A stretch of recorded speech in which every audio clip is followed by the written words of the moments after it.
How is he only a 90 overall? You have Richard Sherman, some old man who can't run for jack. You need to put respect on Zach Ertz's name and a bunch of other tight ends that should be higher than Rob Gronkowski. The man hasn't played since 2018. He's not going to be the NL MVP. And then he goes onto an Instagram live where he seems to have been under the influence, smoking a cigar. I don't think MVP is indicative of the best player in the league. Welcome back to Go Chat. We are here with episode number 37. As always, love the support on the recent episodes. We saw another comment from our favorite man, the Stamp Guy. So, keep commenting. We love to read what you have to say. But we're not going to – there's no talk here. We're going to get right into it, right into the episode. It's number 37. I've personally had some really tough decisions finding someone to pick for number 37. I want to see how my counterparts do here. So I'm going to start with Mike.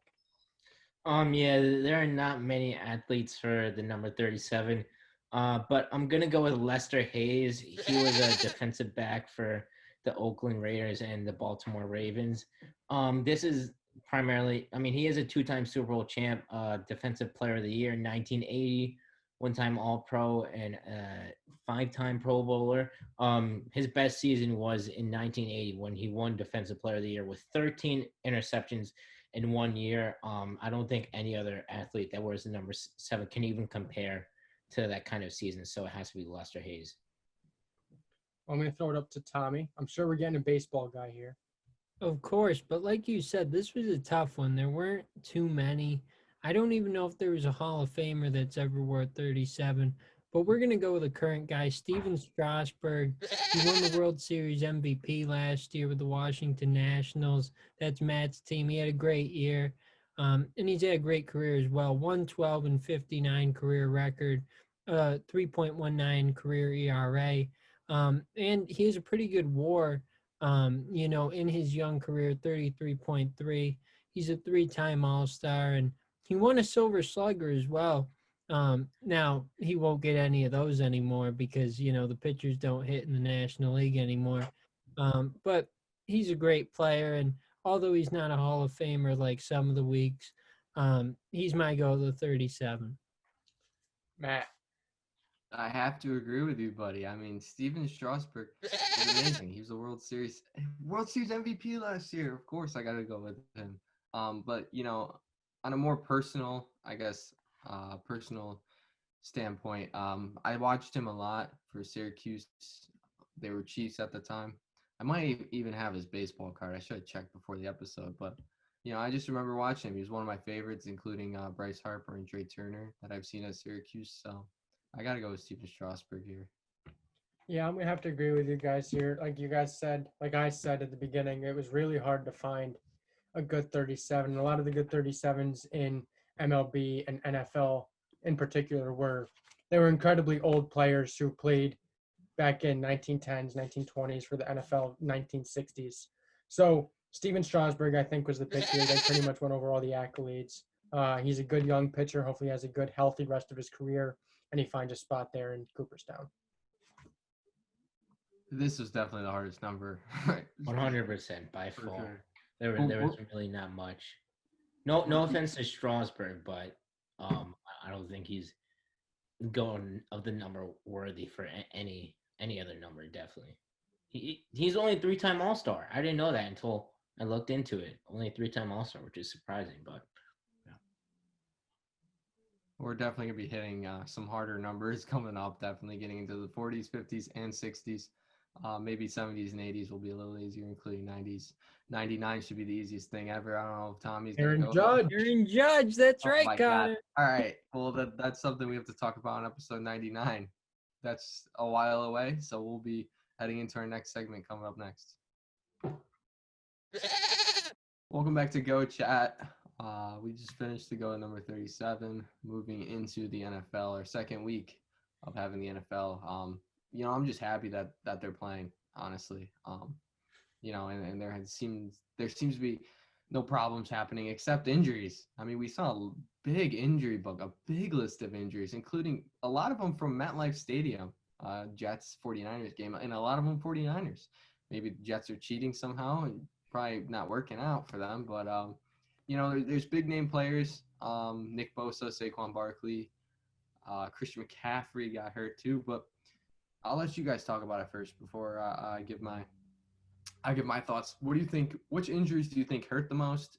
And which injuries hurt yourself the most fantasy wise? I know a couple of you guys had a couple players on fantasy. Connor, what's your insights here?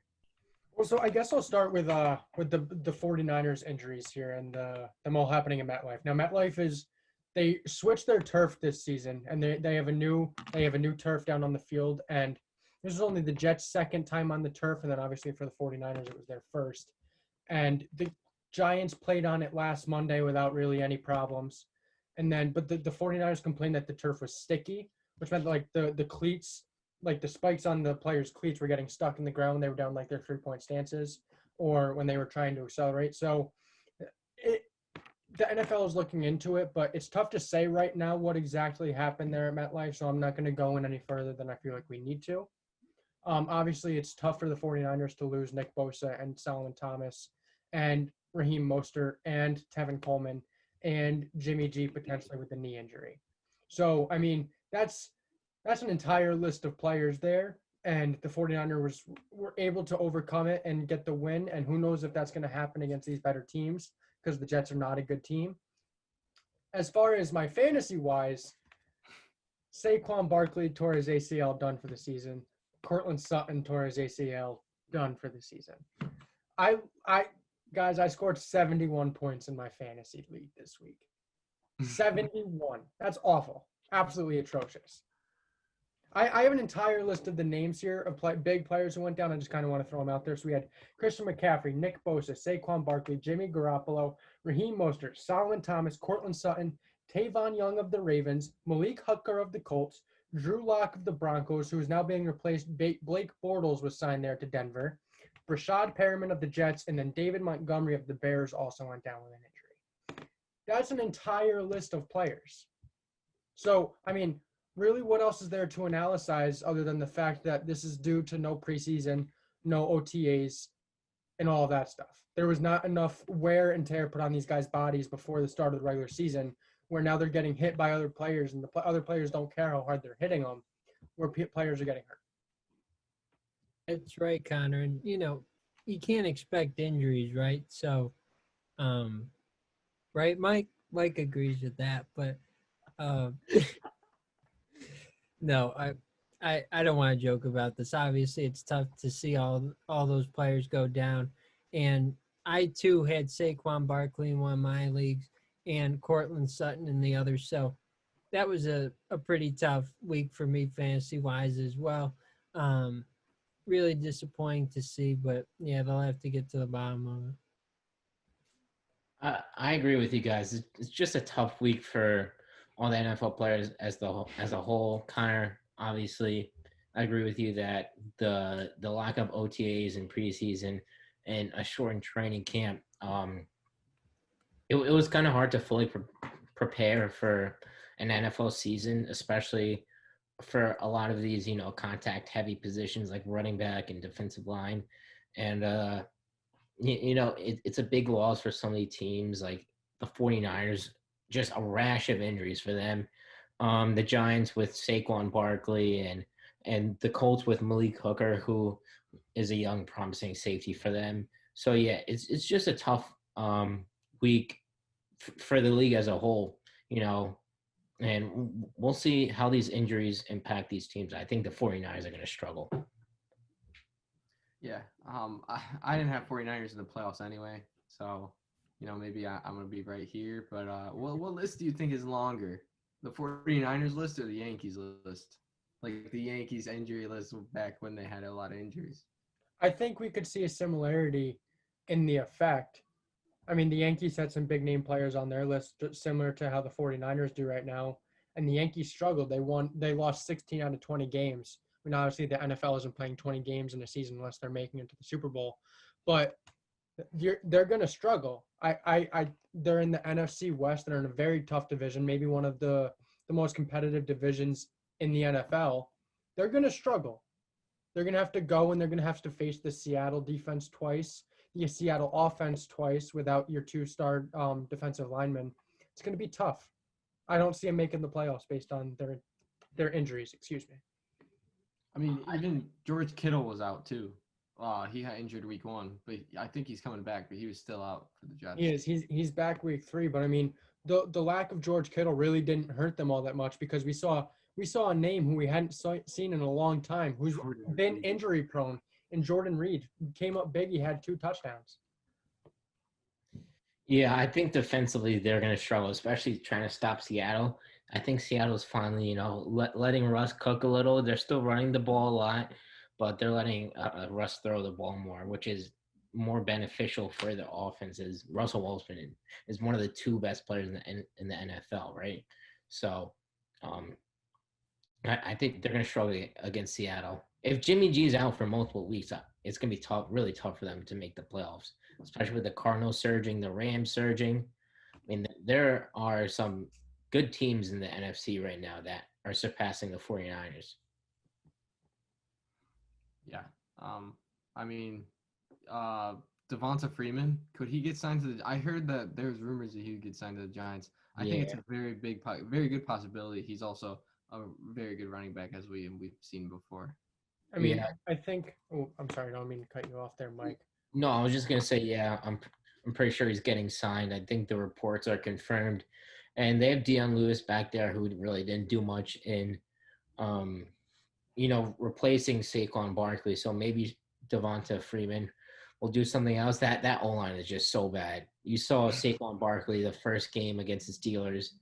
Then the second game, he didn't really get much either. So I don't think there's any hope for the Giants backfield. If I'm a fantasy owner, I'm not targeting either one. Maybe Dion Lewis if Freeman wasn't getting signed, but I'm staying away. I'm aiming for Jerick McKinnon this week. I think he's going to have a big role for the 49ers.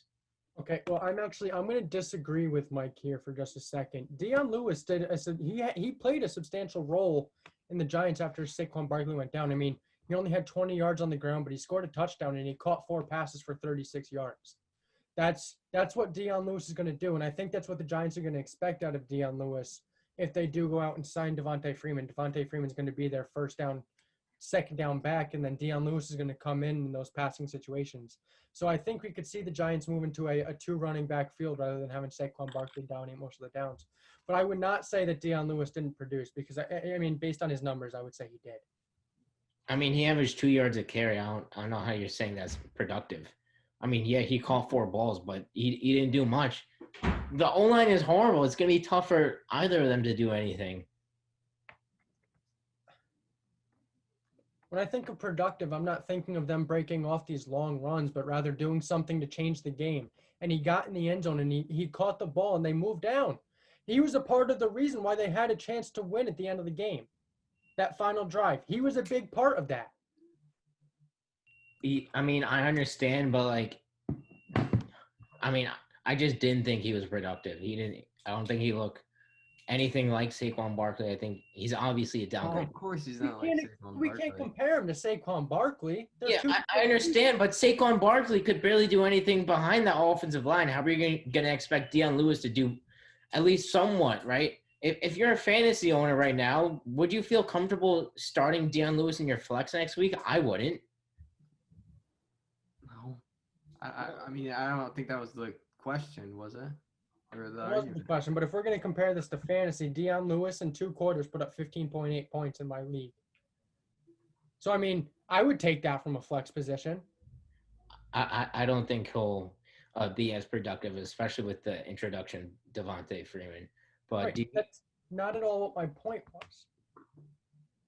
My point is the fact that the role that Dion Lewis played in the second half against the Bears last week is a role that we could see him being expanded on with the addition of Devonta Freeman. Devonta Freeman isn't going to be the every down back in the Giants system. He's going to be out there for first down to get them 4 or 5 yards, second down to get them a couple more yards, and then Dion Lewis is going to come on the field in third down for that 3rd and 1, 3rd and 2. And they swing it out to him, and he can go and run for the 6 or 7 yards to get the first down. Yeah, he'll catch some passes. But I don't want the 3rd down running back for a bad Giants team. I'm not talking about fantasy. Okay, if we're agreeing that Deion Lewis is going to be the receiving back on third down, sure. But why is that enticing in any sort of way? Like, why is that something to show off? Oh, I caught a pass 2 yards down the field from Daniel Jones. Like, whoop-de-doo. Mike's just like this because we're talking about the Giants. Okay, Connor's saying that Deion Lewis was effective last game coming into the game. I mean, not fantasy-wise, just effective in the game. I still wouldn't say he's effective. He averaged 2 yards a carry. He averaged 2 yards a carry, but he put the ball in the end zone and was a key factor in a drive that got them a chance at a game-winning touchdown. When I think I don't care about the yards per carry. He got the ball in the end zone. He put 6 points on the board. He had 40 yards through the air. Okay, whatever. We're not going to get anywhere through this discussion. Do you guys have any other injuries you want to talk about? Devonta Adams has a minor strain. Hopefully. What's going on with that, Matt? Can you tell us more? They haven't said a lot of stuff, but they haven't said he's gonna play Sunday. I think he's questionable, but gotta hope for it. Playing a big Saints team, but yeah, I gotta hope. If the Saints have Michael Thomas back too, Breeze really struggled last night. Is Michael Thomas coming back? They haven't said he wasn't. I mean, I think he's questionable or maybe even doubtful, but they're not eliminating the possibility of him coming back. Or him not coming back. Have been killed with injuries throughout the first 2 weeks. I mean, their rookie second-round pick, Denzel Mims, hasn't seen the field. Jamison Crowder was out on Sunday. Now Brashad Perriman's week to week. So the Jets' starting receivers right now are Braxton Berrios, Chris Hogan, and Josh Malone. That's the core that's going out there for the Jets. Le'Veon Bell is on the IR, designated to return. He's down for another 2 to 3 weeks. So I guess throughout the Jets' injuries, we're going to see a slow standstill in the progression of Sam Darnold. Yes, Sam is struggling right now, big time. And you can contribute that to the lack of help at the wide receiver position and the poor coaching. I actually saw a post online saying that Jets fans were going to protest Adam Gase being the head coach of the New York Jets, which I thought was funny. But Sam Darnold is in a horrible situation right now. It really sucks for him. He's making the most of it too. I mean, we don't mind talking about this for just a second. I mean, he had 160 yards and a touchdown against the San Francisco defense, which, I mean, with the core that was around him, I guess isn't terrible. His touchdown, he ran out of a sack and threw the ball 30 yards to a Berrios crossing the field for a touchdown. It was a good play. He completed 21 passes. They really didn't let him throw the ball down the field due to his targets. He needs Le'Veon Bell back to get the running game somewhat going so that the pass game opens. I'm scared for Sam Darnold right now. I'm scared for his future because Jets fans all over are already saying they're going to have the number 1 pick. Everyone's calling for Trevor Lawrence. Now, I don't think it's time to give up on Sam Darnold yet because he's worked with Todd Bowles and Adam Gase. And we saw how good Ryan Tannehill was under Adam Gase's system. Then he went to Tennessee and led them to an AFC championship game. If the Jets let Sam Darnold go, he's going to be a Pro Bowl quarterback somewhere in the NFL. So, Matt, you're licking your lips there. What do you got to say? Oh, you guys have the first pick. You don't want Trevor Lawrence? I don't know what I would want.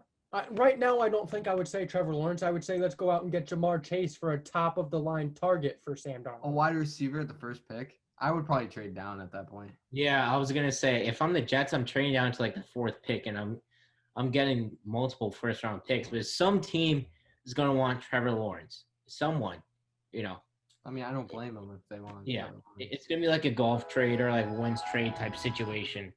So we'll see what happens there. That'll be interesting. That could be huge for the Jets if they get the first pick. I mean, we're at week 3 of the system or at the season right now. I don't want to be talking about the Jets having the first pick, please. I mean, that's what it's looking like right now. But one thing that has surprised me about the Jets, what's going on with Chris Herndon? There's so many reports coming out of camp that he's been this monster in camp. Then he gets on the field, averages like 4 targets a game. It's not Chris Herndon's fault. He is out on the field. Okay, I'll tell you what Adam Gase said is he was on the field. They used all 3 tight ends for the game on Sunday. And the reasoning of that was because of the pressure that they knew they were going to get from San Francisco. So their tight ends were a non-factor in their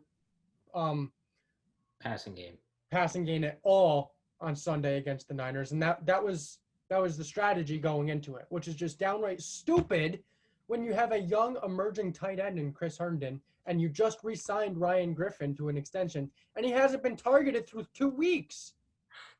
If you're going to put money into a contract extension and put your starter out there in Chris Herndon, get him the ball, especially when your wide receivers are Josh Malone, Braxton Berrios, and Chris Hogan.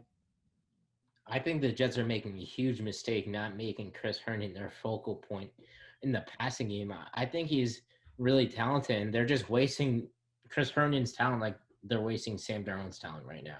I will advocate every week until it happens that Gase has to go.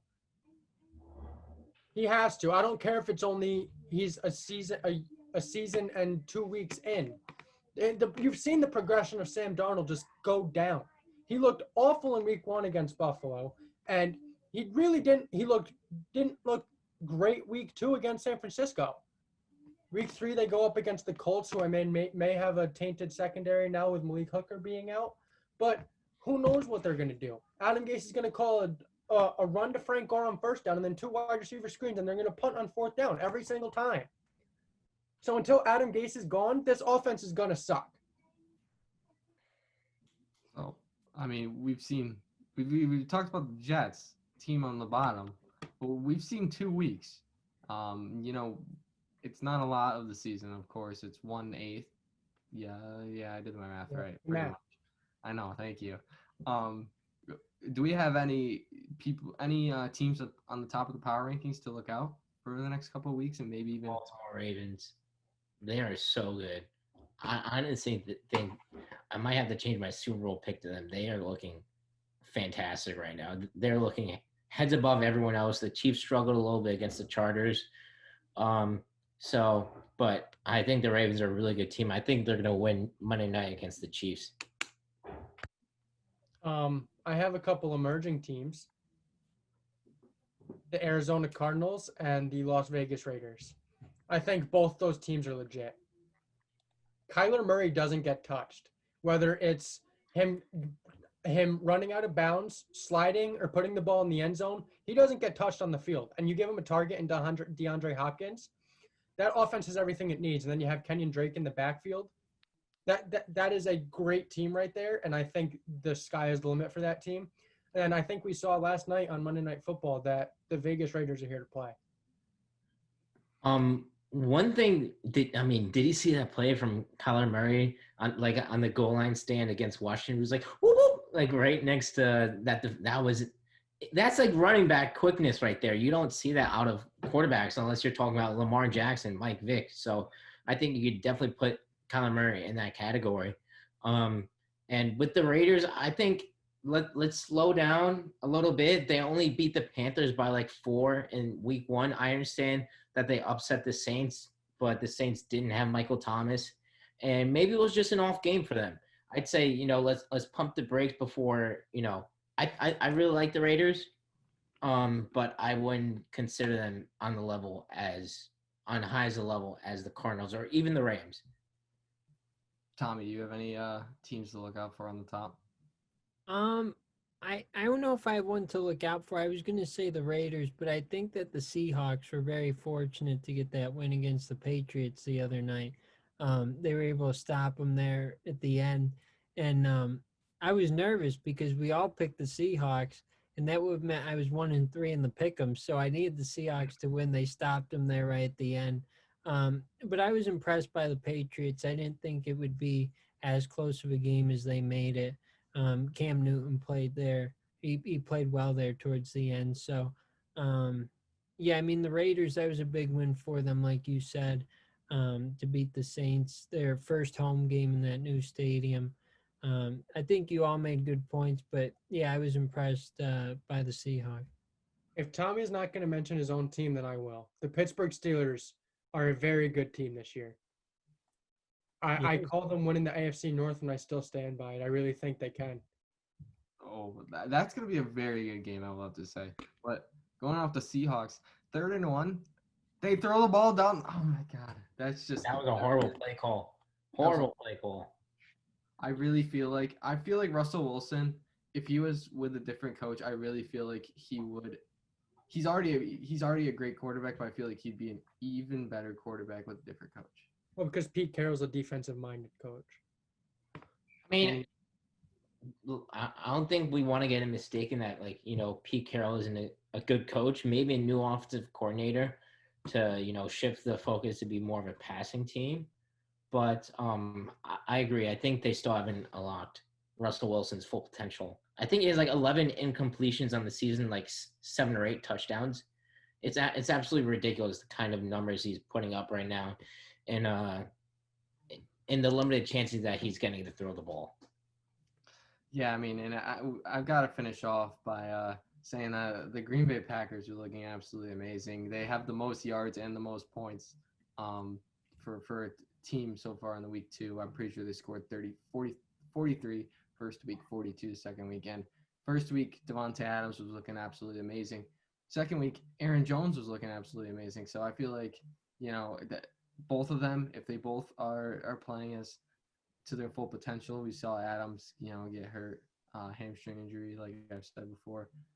I think that it's a team that I hope stays under the radar, just because I like when my teams stay under the radar and they just don't. They're not on the top of the list. But the Packers, I don't want to get my hopes up, guys. I don't want to get my hopes up, but they're looking good. Yeah, You they think are. they're going to beat the Saints this week? I mean, we might have to save that for maybe possible pick 'em. Okay. But I'll just tell you, I honestly think they can. I guess the one more game that I feel like we should talk about this week. It's gonna hurt me because Mike's gonna gloat, but it's got to be the game of the week in the Falcons Cowboys game. Mike, talk us through your emotions watching the game down 17-0 early, 4 turnovers in the first half. Okay, well, I couldn't even get the stream on my TV, right? By the time I got the stream on my TV, it was like 14-0. I'm like, Calvin Ridley's torching the Cowboys. I'm like, this is just not a good look. I mean, 3 fumbles in the first 5 minutes of a football game. How do you expect to win that game? Like, honestly, the Falcons got the ball 2 times in the Cowboys territory and 1 time at the Atlanta 49, so practically already approaching field goal range, right?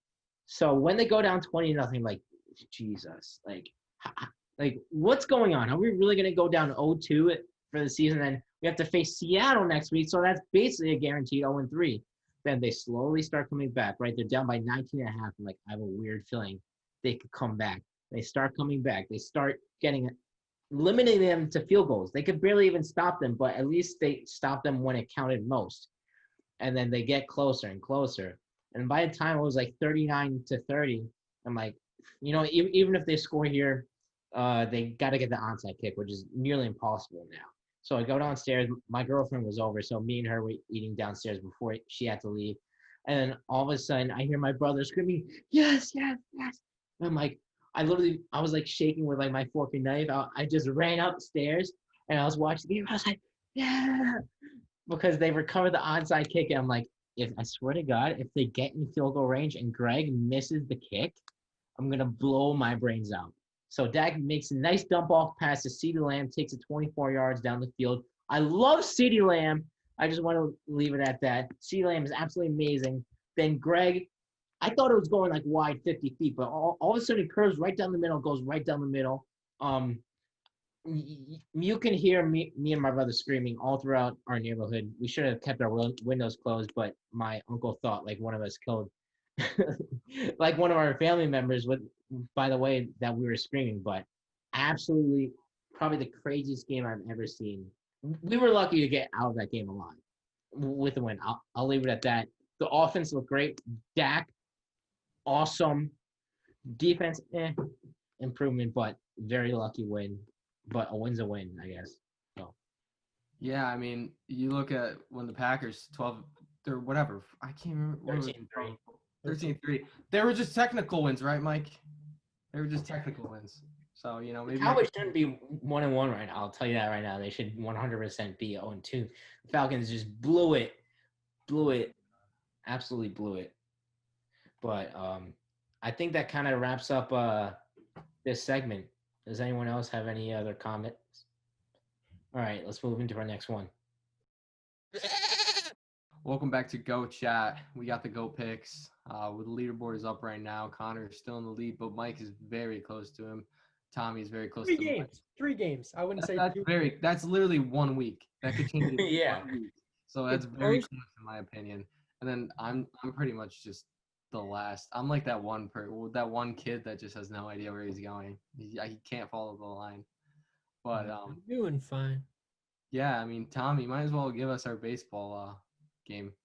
Yeah, so we're gonna do the Cubs, or not the Cubs. We're doing the Cincinnati Reds against the Milwaukee Brewers on Wednesday night. It's gonna be Trevor Bauer against Adrian Hauser. It's a big game, obviously divisional matchup, but this is for a playoff spot in the wild card. It's a big game. Who do you have? I'll start with you, Connor. My man Trevor Bauer's pitching. He's not coming off that mound with a loss. It's Cincinnati.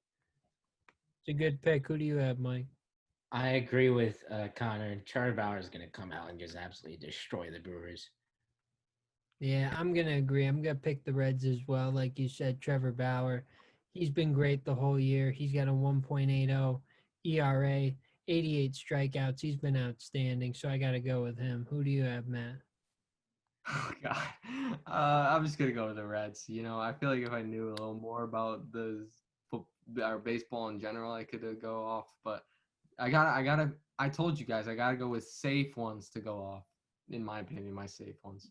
So the next, we could do NBA. Might as well.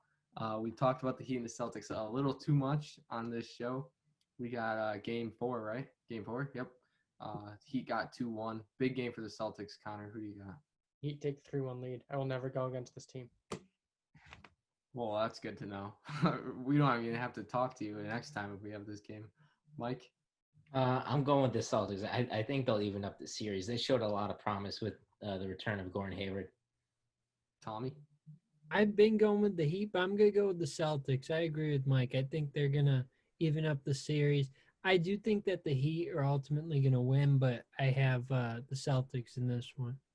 All right, let's see if I can inch closer to you guys because I'm going with the Miami Heat. I've been going with the Celtics. I went with the Celtics last time. Didn't go over well for me, but maybe I could. This is definitely one that could go either way, and I feel a little safe going with the Heat, so I can inch up closer to you guys. But NHL, we got NHL next, Stanley Cup Finals. We're gonna be doing this every episode pretty much. Dallas and Tampa Bay. Tampa Bay tied it up last night.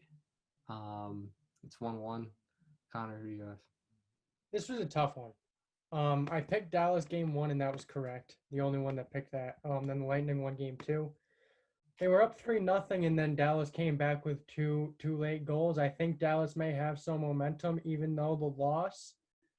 I'm going to stick with Tampa Bay, though. I think the Lightning are going to win game 3. Mike?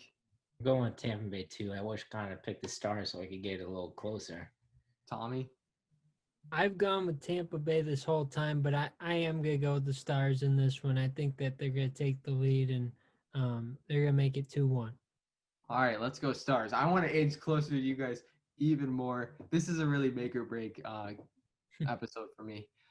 Finishing off with the NFL is the first time I think we're doing 4 live. We got Thursday Night Football, Jacksonville Jaguars 1-1, Miami Dolphins 0-2. Connor, who do you have? I have the Jaguars. Mike, who do you have? I'm going with Minshew Mania too. He's lighting it up this season. He's going to continue that with Byron Jones being out for this week. Tommy? I agree with you guys. I'm going with the Jaguars. All right, let's go Dolphins. I'm going with the Dolphins. I don't think the Jaguars can start 2-1. I'm just going to say that. Maybe here's a hot take. Tua takes over for Fitz and wins his first game. But how is Tua going to get put in the game? I don't know. Fitz just blows chunks. I don't know. Fitz gets hurt. I'm not gonna say he's gonna get hurt. I mean, I don't know. I don't think Tua's gonna be in until That's a like hot take. week 5 or 6. I don't know. For some reason, Brian Flores loves playing his 40-year-old quarterbacks. That's why it's a hot take, and I'm pretty sure. That's Like I said last week, when I went with I lost that game, but I said Joe Burrow would win his first. so Tommy, Cleveland Browns. There we go. He lit it up. Yeah, Joe Burrow did light it up. He kind of outshot Baker. Yeah, but what if say Tua does come in? Do you think he will have a Justin Herbert effect? Like how Justin Herbert came in for the Chargers Sunday against the Chiefs, and they made that game really close. It came down to last-second field goal. Came down to an overtime field goal. I said last-second field goal. It was an overtime field goal. You're right. I'm wrong. But no, yes. I think it could be like a lot like Tua taking over for Jalen and Alabama, that national championship game. And I'm pretty sure my Baker point is he took over for Tyrod that Thursday night football game and won it. So I don't know. I gotta talk about that Thursday night football game. The Jets were up 17-0. I got a little tingly. I feel it. I just feel it. It could happen. Well, those are our picks for the week. Look on the lookout for on our social media. There'll be an updated thing that Matt makes with all of our records. Standings. So be on the lookout for that. A lot of big matchups here. We're going to move into our go to the week, though. It's definitely a big week for go to the week. Let's go Celtics. Welcome back to Go Chat. We are here with our goats of the week. It was a big NFL week. Tommy's guaranteed not going NFL, but I can talk for myself, Matt and Mike. And I can almost guarantee that all of us are going NFL, maybe NFL quarterbacks. But let's throw it off to the odd man out here first. Tommy, who's your go to the week? I'm going to go with DJ LeMahieu of the Yankees. He had a great week, and so did the Yankees overall.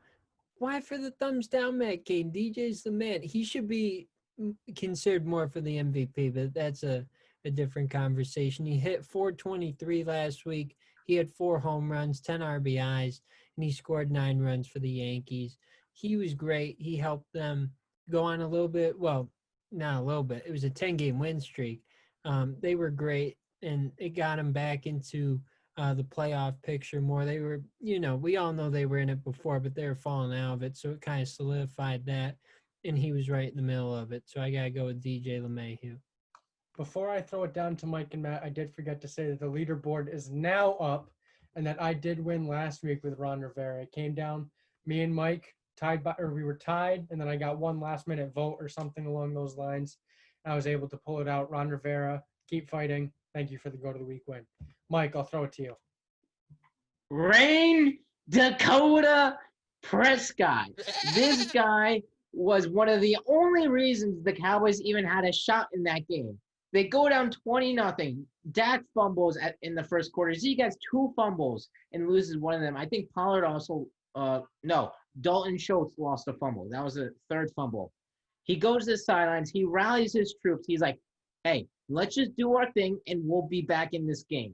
Miraculously, they come back, and Dak played out of his freaking mind. He threw for 450 yards, threw a touchdown pass, was 34 for 47, over 70% completion percentage, and he also ran for 3 touchdowns.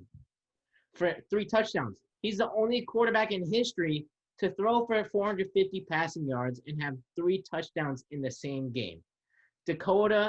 Rain Dakota Prescott is the GOAT of the week. Doing this doesn't get votes. We will see. Matt, I'll throw it to you for your go to the week. I would just want to say, you know those guys with the microphone over the huddles. That was Mike, because he knew what Dak said, so it had to be Mike. I know exactly what he said. No, but I definitely thought about going Greg Zuerlein, because he was a big part of that Cowboys comeback right now with the onside fumble. Big part. Big part. The onside, actually, the Falcons were the biggest part, but Falcons go of the week. Yeah, Falcons go of the week. But I'm going to go with Justin Herbert. I talked about the little Joe Burrow last week, a little Tua, 5 minutes ago. I'm going to go with Justin Herbert. I mean, he literally 5 seconds before the kickoff, he heard that he was the starting quarterback against the Chiefs, the Super Bowl winning team. And he had a couple risky passes. I'm not going to lie. He had one interception, pretty bad throw, I would say. But other than that, terrific. He was absolutely terrific. 22 for 33, 311 yards. And he was just, yes, he was prepared in practice, but he had no idea what was going on. I hope everything's okay with Tyrod Taylor. But he even looked better than Deshaun Watson against that Chiefs defense. I don't want to help Matt's case here for it, but Justin Herbert was the first rookie quarterback since 1954 in his first career game to have a passing touchdown and a rushing touchdown. Yeah. First quarterback since 1954. So I mean, disregard that. I didn't just say that. Thank you, buddy. Major props to Justin Herbert. My goat of the week this week is going to be Derek Carr.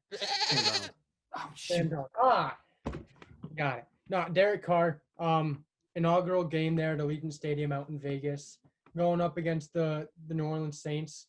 Big team out there in the NFC. The Vegas Raiders, led by Derek Carr, came in. He played good. 282 yards passing, 3 touchdowns. Knocked off the Saints. It was a big upset, and then he was even able to sign the wall in the locker room. First career win here at the stadium. So I mean, it's major props. It's looking up for the Raiders. It's looking up for the Vegas Raiders. It's looking up for Derek Carr. I think the pressure of Mariota being there, sitting behind him, is getting to Derek Carr, and he's excelling through it. So Derek Carr is the GOAT of the week. Give me 2 straight wins, guys. I deserve it. Yeah, Derek Carr he's a very underrated quarterback, I will say. He's one that flies under the radar. Very efficient quarterback. Doesn't shoot a lot of long, deep shots like Russell Wilson or Aaron Rodgers. Gets a job. But he's very efficient. Very efficient. And Can we talk about how fast Henry Ruggs is? dude, he's fast. I kind of wish that he had like a quarterback like Russell Wilson, like I said, Russell Wilson, Aaron Rodgers. I don't care, just like a deep throwing quarterback. Yeah. He's lethal. All right, I think that kind of wraps up this episode. Anyone have any other comments? Go Heat. Big week Oh, for yeah. MLB. Big week for MLB. Tommy, I'm surprised you didn't say this, but it's the last final week. Playoff pushes, playoff tanks. Yankees look for a couple losses here and there to get ready for the playoffs, right, Tommy? Well, I mean, we clinched our playoff spot, so Yeah, that but helps us out. They clinched their playoff spot on a day where they lost 10-2 to the Red Sox. All you see on Instagram is all Yankees clinch, Yankees clinch. Because they clinched, Mike. Where's the Mets clinch posts? Oh, no, there is no Mets clinch post because they are too good. You know how good they are? Actually, last night against the Tampa Bay Rays, DeGrom pitched his heart out, only allowing 2 runs and 14 strikeouts. I mean, what pitcher goes out there and throws 14 strikeouts over 7 innings? But DeGrom still got the loss because the Mets have fantastic run support, scored 1 run in that whole game, and they lost 2-1. And now they're out of the playoff race. So, Yeah. Officially? I mean, they would have to win, like, every game, and, like, We all know the that.